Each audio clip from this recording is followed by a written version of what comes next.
Here we go, another bike. What is this? Oh, it's a Trek 5200.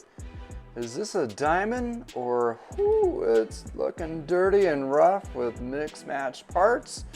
And the frame has seen better days. Hopefully I can detail that out.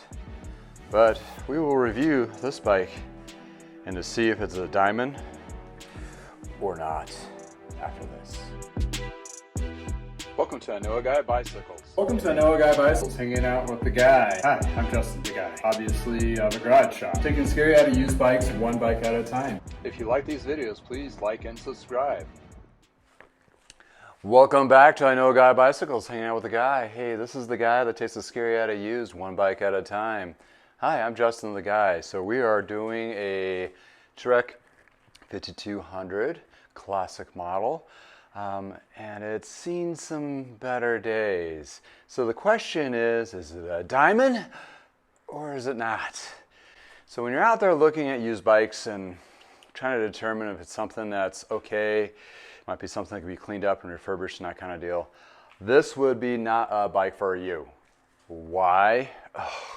It's a lot of scary, dirty bits and questionable questions. This definitely needs to be taken into a professional shop to actually go through, or a person like me that actually refurbishes bikes, not flips them. There's a difference. And I take this bike down to the frame, and that's what we're going to do here in just a moment. But just want to go over a couple key features that caught my eye on this bike. I'm like, ooh, this might be actually a good one. Because I'm at a point right now where I'm kind of cherry picking the bikes that I'm working on, because either it's time or the availability is more now, and I have with that limited time, I just kind of have to pick what I want to work on. I just don't do volume. So that being said, looking at this particular bike, what really caught my eye was the Rolf wheel set. The Sestriere. We're looking at this model around close to, I think 2000, 2001. Looking at the age of the Ultegra, didn't switch over to the one that has the more shiny plate. Both were 9 speeds, just the next model up. It also has Ultegra brakes and rear derailleur. Well, the Trek 5200s were Ultegra grouped Shimano componentry. These particular wheels are pretty nice. So if the wheels are in good condition and the frame was bad, whatever I had put into the bike to purchase it, I can probably get out underneath it. Therefore, the risk is lowered, so I was able to make a decision to pull the trigger. And yes, when I was picking it up, boy, I looked at it with a fine-tooth comb, just trying to figure out if is it really worth doing. And I figured, that's what I do. I take the scary how to use, I bring old bikes back to life, and what the heck, let's just dive into this. So yes, looking at the wheels, those are pretty cool, and they do have a pretty strong aftermarket for the Rolf wheels. The Rolf wheels, the paired spoke system was basically the blueprint of what the Bontrager Trek ones were at the early 2000s when they did the paired spoke wheels. I'm not really sure what the Rolf went away from Trek, and they seem to be doing wheels now, so I'm not sure if it's one of those breakup situations, but Rolf was acquired with the big acquiring of bike brands from Trek in the mid-90s, because Trek purchased Gary Fisher, Gary Klein, Le Mans, Rolf Wheels, Bontrager, and now they have cruisers as well now, and various others. So when you're looking at that big acquisition of all those different companies, this is a mix of that. This is interesting. It has OCLV carbon fork. It's not branded Bontrager yet. It doesn't have the OEM stem and bar, so those are different. And definitely doesn't have an OEM C-post, because this is a Thompson C-post, where this one actually did come with the Trek carbon fiber or aluminum, but the Thompson posts are pretty nice too. Also with the upgraded Dura-Ace Crankset.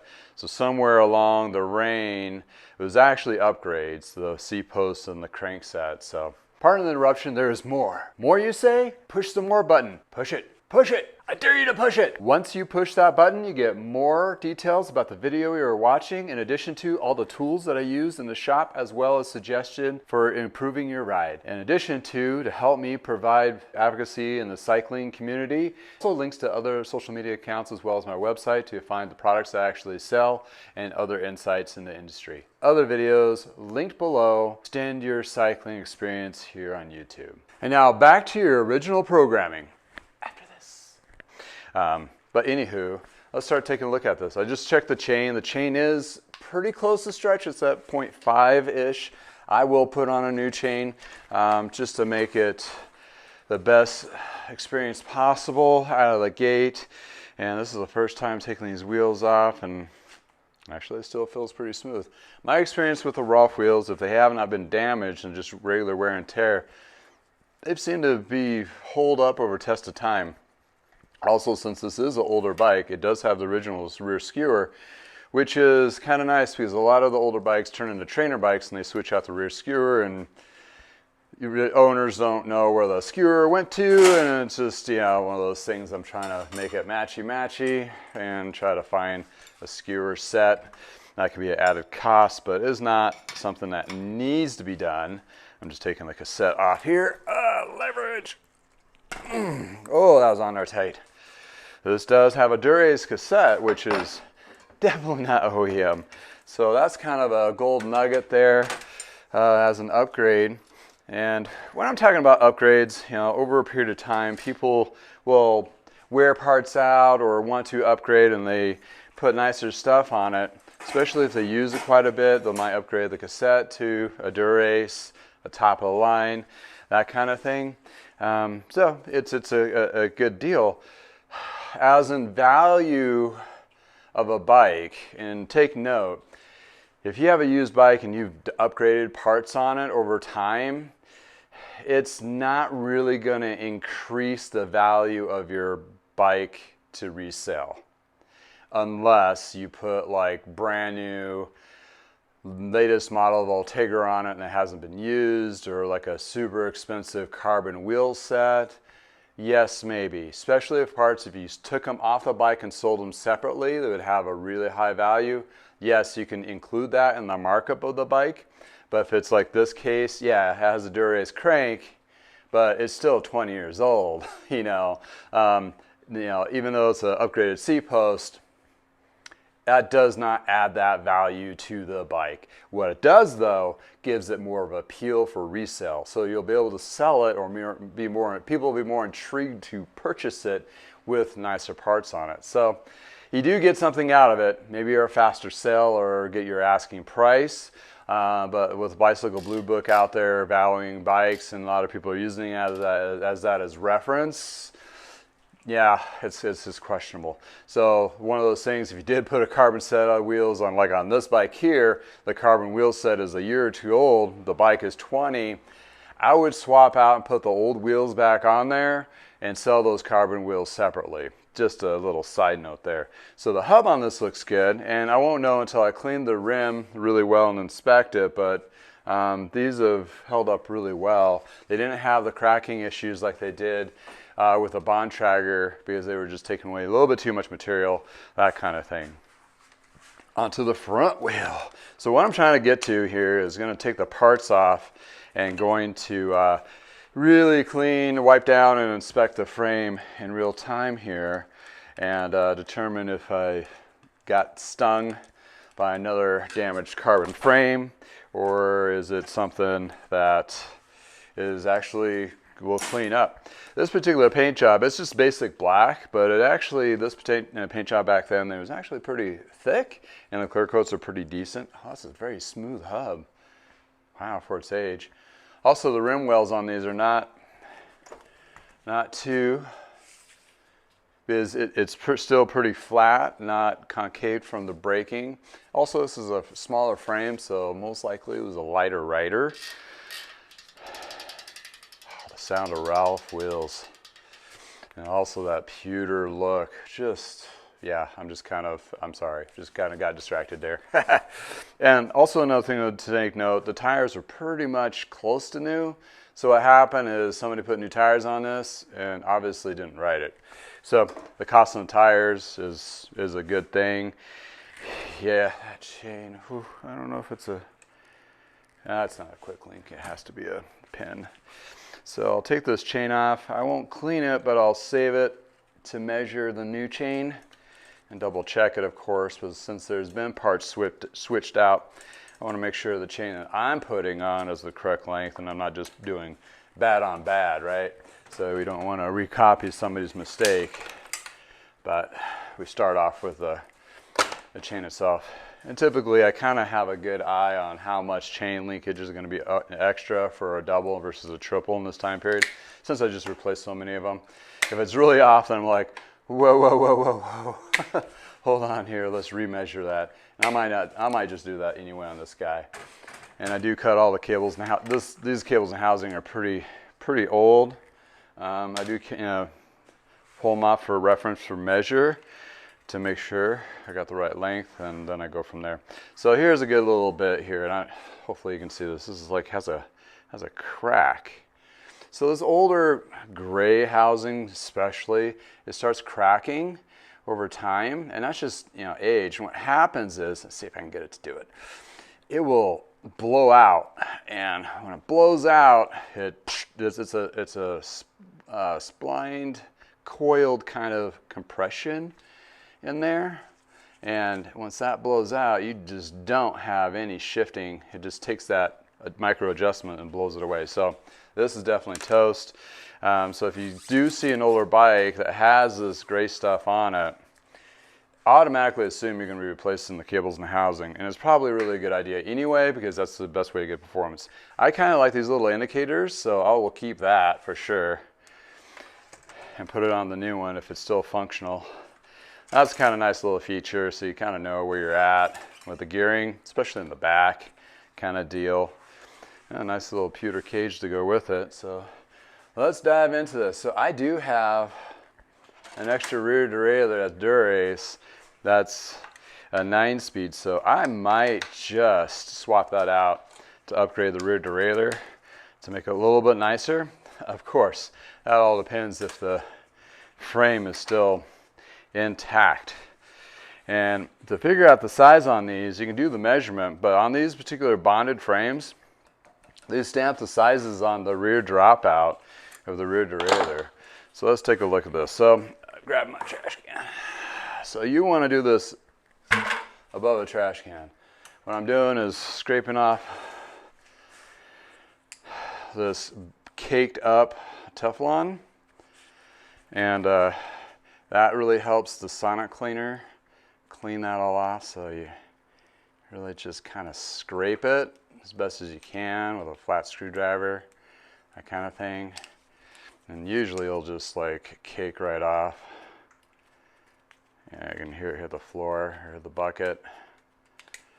Don't do this in your living room, because you'll get black stains on your carpet or your nice hardwood floors, and you will be yelled at, or you'll yell at yourself. One of those situations. So I can get the last other side. Obviously there's 4 sides to these. Clean out. So also another I'm going to take note is make sure there's no cracks in the rear on the pulleys, but sometimes they'll crack. Also, you see a good divot and a flat spot. That's where the chain is going to actually be held onto well by the jockey pulleys here. So that's what you're looking for. If it's more spiky kind of or cracked, you'll need to get new jockey pulleys. They're not too terribly expensive. It's still like under a $20 item. But otherwise, you definitely need to inspect that to clean it and make sure, and also make sure there's good spring tension in there. Also, another to look for is the alignment on here. You want it to be very, very straight, because sometimes these cages get bent if it's been an accident. Also, you're looking for scarring. This does have a little bit of scarring on there, so it's gone down. Not really hard, but maybe in the garage or whatever. So that's one of those external points of a derailleur or part of the bike where it does tag it, and that's where you'll see the damage if they do go down. Hint the reason I might switch out the rear derailleur to something really neater, nicer, and save that one for either repair or I'll just sell it as aftermarket. Take the rear, and also the brake pads. You know, if you notice that the brake pads themselves has those wear mark indicators, so the brake pads haven't been used too much, which is another indication that the bike hasn't been used all that much since either the brake pads have been replaced. Oop, dropsies, take a shot. Or tighten these down, make sure they work. Sometimes these get broken up as they stick out as well. Looks like it's in pretty good condition. So take that. Checking the front brake, same kind of concept. Front brake pads though don't get worn out as fast because a lot of people rely on their rear. In that case, you may only need to replace one set of brake pads. They also harden over time, and if they harden over time, you don't necessarily need to replace the brake pad. I like to sand them down a little bit to get that hardness layer off, also clearing out any kind of debris that may have been left over from braking that wheel real well. A lot of the times, a little aluminum fragment sometimes comes off the rim and goes and gets embedded into the rim. You'll see a lot of that on mountain bikes too, more on mountain bikes actually, because of the conditions that most people ride in. Dirt and whatnot, being off-road. This is a braze-on front derailleur, so it doesn't have a clamp, so it has a braze-on mount. Just for those who do not know. You can get a braze-on front derailleur and then buy the clamp separately to fit your specific bike, which is another little gold nugget if you're needing to upgrade or switch out.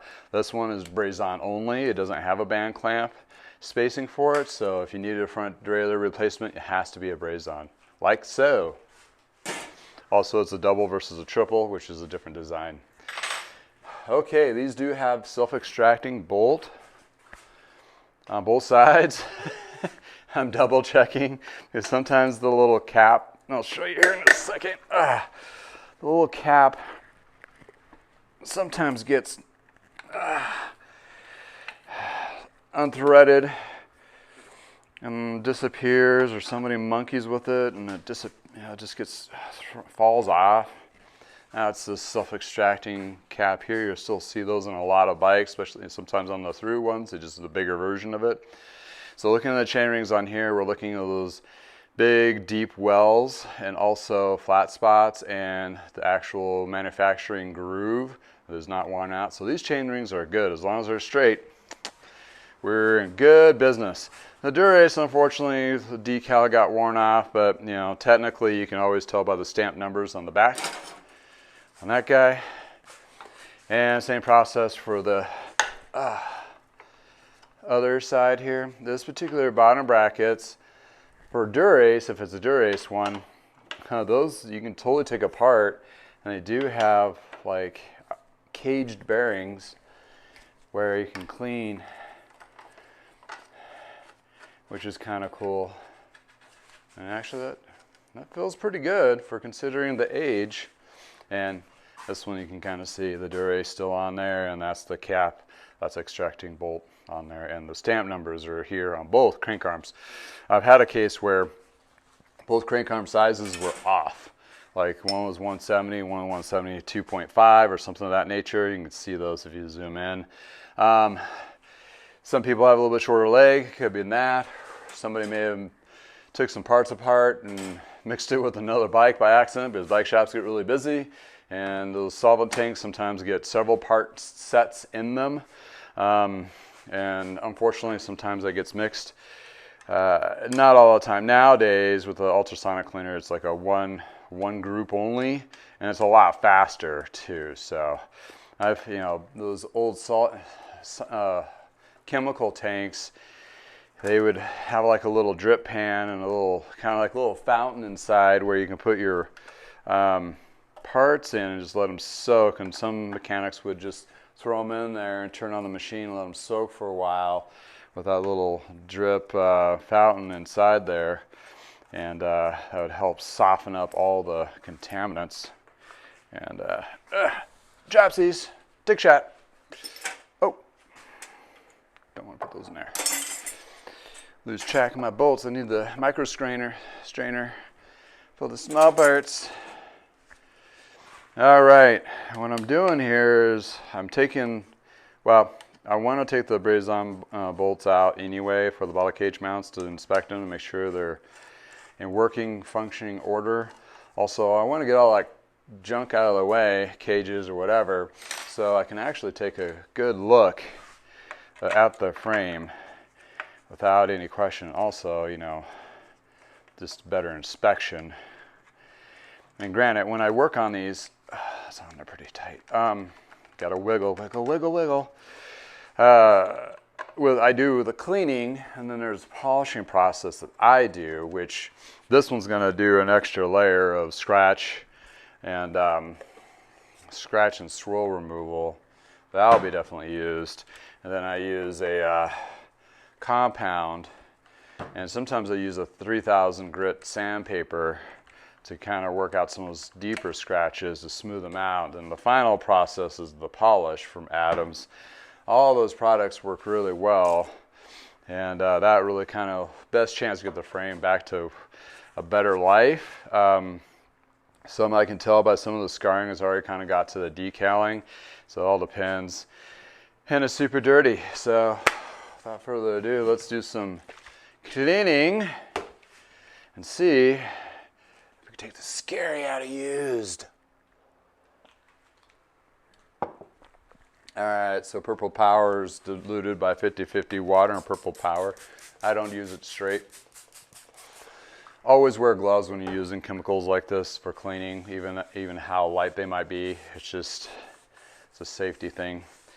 So we're really gonna take a good look at this down tube. And there's some good little scratches on here. So I'm gonna do tap testing.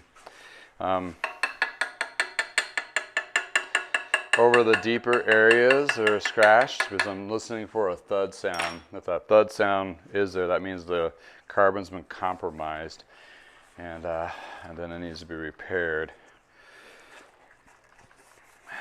So, got this. So the seat stay, where I was kind of concerned, that seems to be good. The chain stay here, and they'll have like a metal plate on down here that's painted over to protect the frame.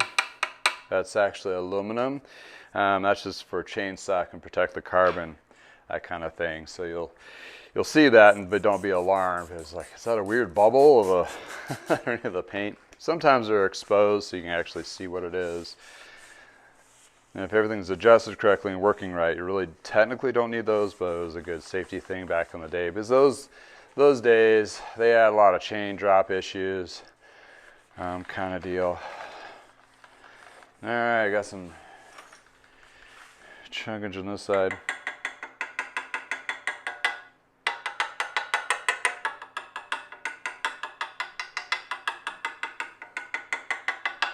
Yeah, no thud sound so far. Those two areas of concern, so my dropout and so forth is good. So looking at this, there's a little stamp on the back here. It has the serial number, the size, and the model. And this was kind of cool because at least you can figure out the size right off the bat. This one's a 52 centimeter.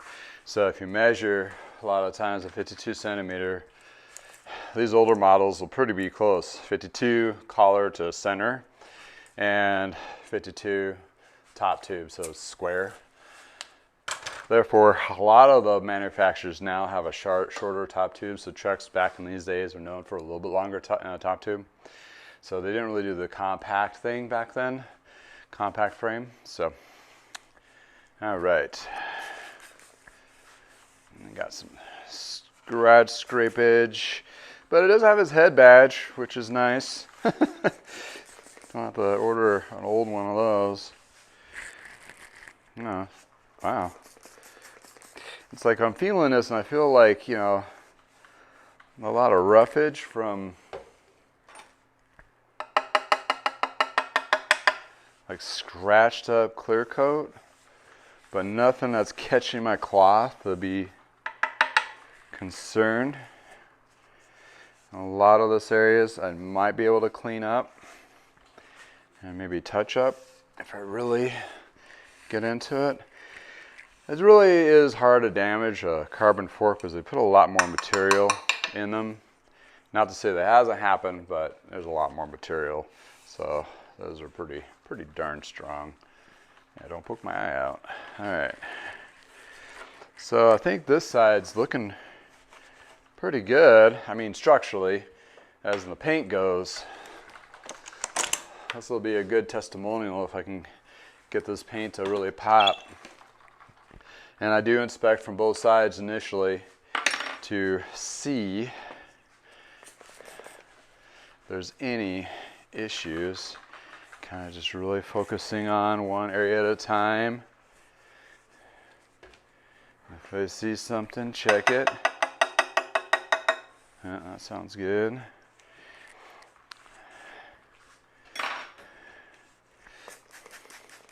You know, the classic black, I always liked this paint color, but they have a lot of other really cool paint colors too. All right, so and these were lugged together too, meaning they were pieced together, so you'll have your lug points like you see here, it's bonded. You'll have another point here, here, here looks like a heart. This one definitely looks like a heart when it's debonded as the bottom bracket shell. These are all individual tubes here, and the head tube has two gussets here. What was kind of cool back in the day is they would be able to debond them, take them apart, and replace the tube if need be. And that was really kind of slick. So if you did have a damaged frame, that was one way of repairing it, because carbon repair at that time really did not exist. So if you muddled up your dropout or something happened with a crash, you can replace those tubing. And of course there's a cost to it, but it's one of those deals that it was an option back then. And this little spaceship plate here, I don't know if you can see on this guy, on the drive side, that's for prevention of chain suck getting caught up. And that's another little wear point here, if you can see, is where the chain can get really close to the dropout. That sounds fine. Chain will drop because it's not adjusted correctly or got bumped and moves into and drops between the dropout and the frame or the cassette, and it can cause some scarring there. Looking underneath, because that's where I found some major issues before. So the seat stays and the chain stays look like they're good. Let's look at the other scary. The other scary is underneath the top tube. Reason being is that's where a lot of racks would clamp onto, and that's where you'd get a lot of extra scarring and so forth. Yeah, that's gonna be interesting to be able to see if I can get this to really smoothen out.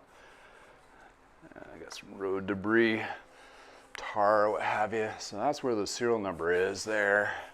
It just tells you the serial number, not the size. Sometimes the model stamped on there as well, that kind of thing. All right, I think the frame is okay.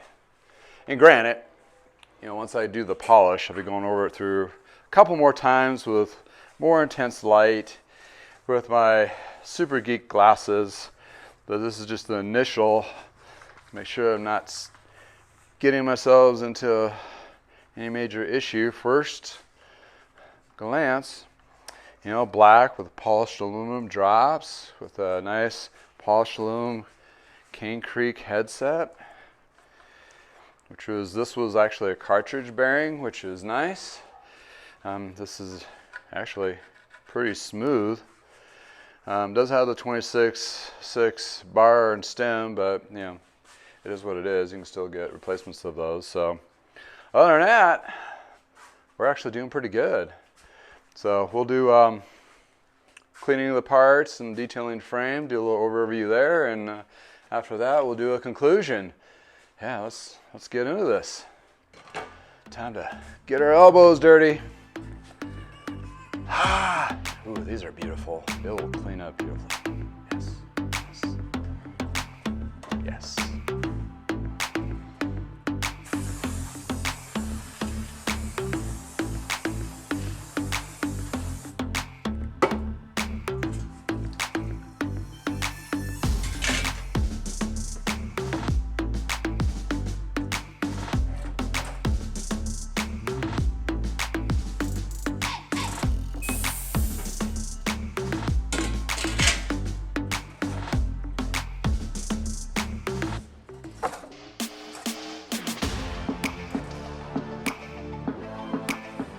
Well, clean the parts. I'm gonna go ahead and do the Dura-Ace rear. That's just gonna make it a little bit nicer, even though the Ultegra is in fine shape. Just kind of match the crankset that turned out actually pretty clean.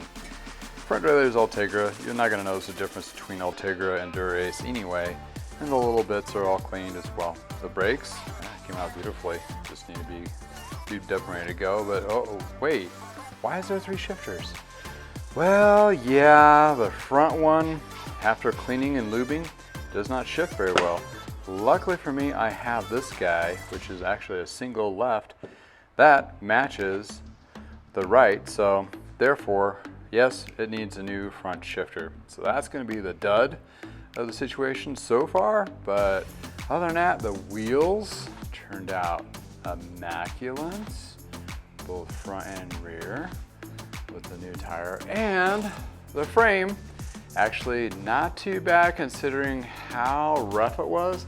There is definitely some scuffage on there that's not going to come out, but it definitely looks a lot better, not abused as much as it was before. So there we go, beautiful frame. Let's recap. Well, there you have it. Is it a diamond? Well, yes and no. I do have to add some more parts. Obviously a chain needs to be replaced and the front shifter, which is added lift. So if I was gonna be somebody like yourself looking for something used and with a new chain, that could go upwards between about 100, 120 bucks, possibly. I went ahead and opted to do the rear derailleur just to add for the smoothness to it. Although I'm not gonna know that cassette is actually in shape due to the fact that it's older and I won't know until I actually apply a lot of tension and pressure on it when I ride. But the wheels turned out good, so that's definitely a good benefit. The frame, structurally fine, not as pretty as I would like to get it, but it's actually gonna be not too bad, even though with all the kind of scuffs it has on there. But anywho, other than that, not really a huge financial lift to get this bike going, just a lot of elbow grease to get her just kind of whipped back into shape. But once I'm done with this, it has thousands and thousands of miles ready to ride and keep on going.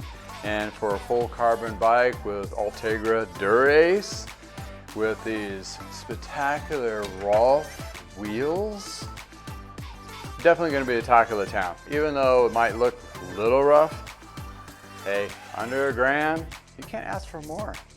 Check out these beautiful pictures after it's fully assembled after this.